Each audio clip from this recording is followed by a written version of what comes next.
So what's next for you, actually? And you're putting together this fantastic portfolio of technology companies. Are you going to continue to specialize in the areas of technology that you wish you had when you were a CIO, full-time CIO? I see myself doing this for a while. Yeah. At the same time, people ask me all the time, will I ever go back to another corporate role? And I say to people that, if the right corporate role would come along that excited me, where I could make a really big difference in the company and the outcomes the company is creating for their customers and shareholders, I'd be very attracted to that. I love being a corporate executive and doing that kind of work. Mm-hmm. I also, quite frankly, having backed into this newfound career, mm-hmm. am finding it extremely exciting. I'm working with a good 10 startups. I'm working with a number of public companies that are, frankly, around the world.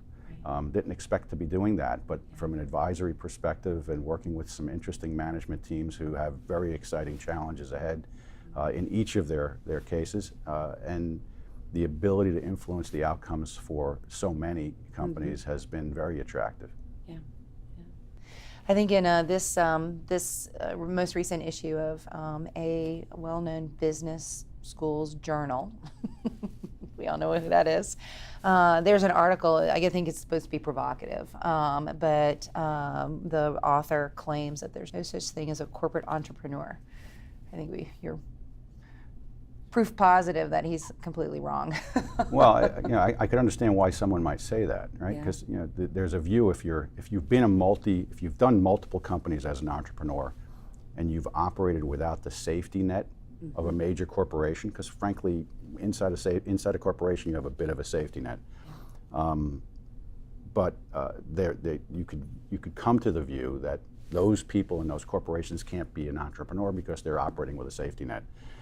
The reality is, in the right corporation, under the right conditions, mm-hmm. where leadership accepts some failure, because mm-hmm. entrepreneurs fail pretty regularly, yes. As well as succeed, and sometimes they mm-hmm. succeed really big, mm-hmm.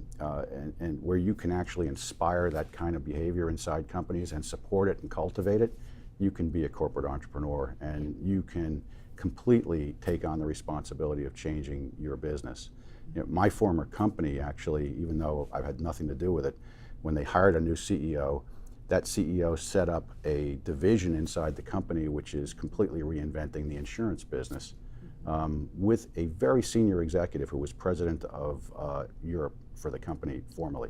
Mm-hmm. And they have all the right characteristics there to potentially reinvent the insurance industry. Mm-hmm.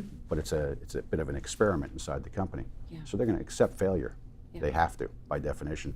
They'll equally hope for great success in that work, and mm-hmm. they'll support it, mm-hmm. And are supporting it, which is very clear in many of their public pronouncements about what they're doing.